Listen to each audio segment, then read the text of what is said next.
Welcome to Boss Automotive. 2018 Jaguar E-Pace first drive.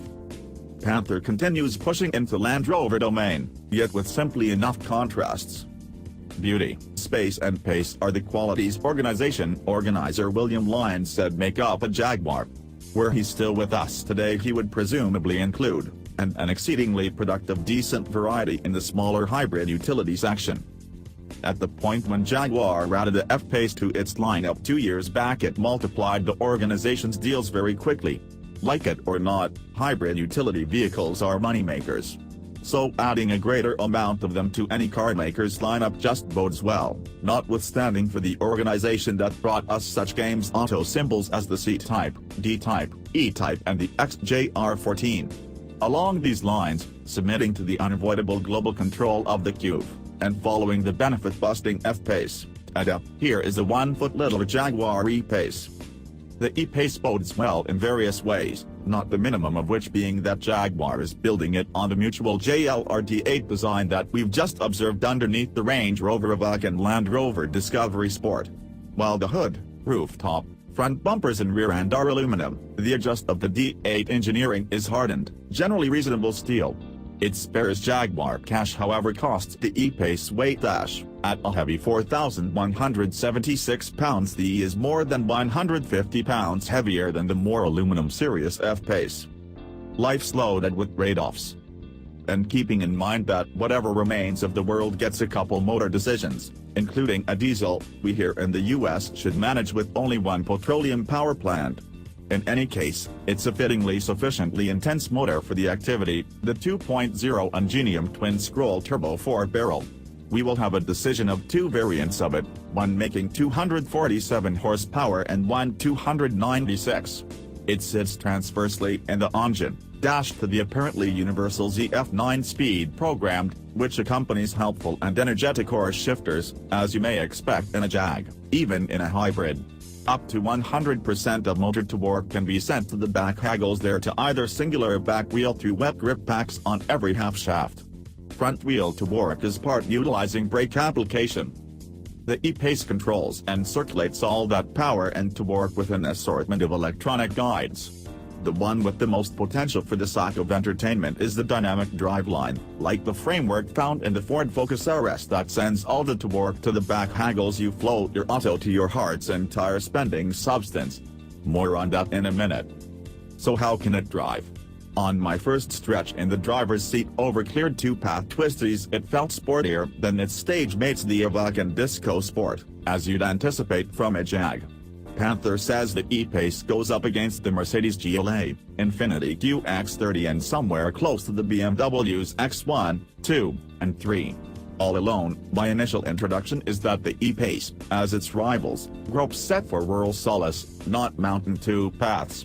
The directing is too light, with a lot of lift and too little feel. The motor sounds slightly rough out of gear and the power band feels somewhat peaky, as though all the power is going ahead higher up on the rev go. Torque is likewise not as solid as I would have loved it. Bring down RPMs, despite the fact that the spec sheet says every one of the 295 pounds-to-foot of my R-Dynamic SP300's torque was internet beginning at 1,500 revolutions per minute. In any case, the E-Pace hit 60 miles per hour in 5.9 seconds, in this way, that is something. In any case, that was just an early introduction. What you may get amid a dealership test drive. Try not to settle on your choice in view of that. Likewise with anything, I got used to the E-Pace's character inevitably and after that began to abuse the thing. By the evening of my day-lengthy drive I was working the shifters to blip the 9-speed ZF Trans into whichever adapt felt best. In only a brief time frame I was whipping the E like a dusty welcome tangle held tight a clothesline. It reacts well, regardless of whether you'll never mix up it for an energetic anything. The directing is only excessively unclear in the body roll, while very much controlled by means of the ceaselessly factor adaptive dynamics dampers, is still more than I'd have enjoyed. We took rough terrain at different parts of the day's drive and it got here and there a couple of earth streets with no inconveniences. The steel undercarriage is, in fact, sufficiently solid for the undertaking. The vibe is of a rigid hybrid SUV, not a completely articulating rock crawler, obviously, but rather you would feel altogether sure taking this on any evaluated Earth street any place, regardless of whether there were a couple of washouts and trenches in your direction. On a shut sandy course I experimented with the active driveline highlight and was soon floating it like an old Camaro on a day off. It is far more fun than I would have expected in this section. This element alone would be justified regardless of the cost of affirmation, particularly in the event that you approach your own particular fix of soil. Would it be a good idea for you to purchase this over the GLA, QX30 or a little BMW hybrid? The Jag is more costly, beginning at $39,595, while the others begin at a couple of fantastic down from that. They are likewise a couple of £100 lighter in spite of being inside creeps of the E's wheelbase and length.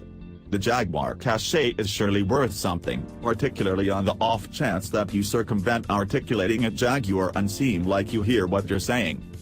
What to do? Perhaps purchase an utilized F-Type? There are a few confirmed utilized Fs at my neighborhood merchant for $45,000, and you can stack an E-Pace up to $54,095. Indeed, they just seat to and have no load space or any ground leeway, yet we're not talking reasonableness here, we're talking flexibility. Infant.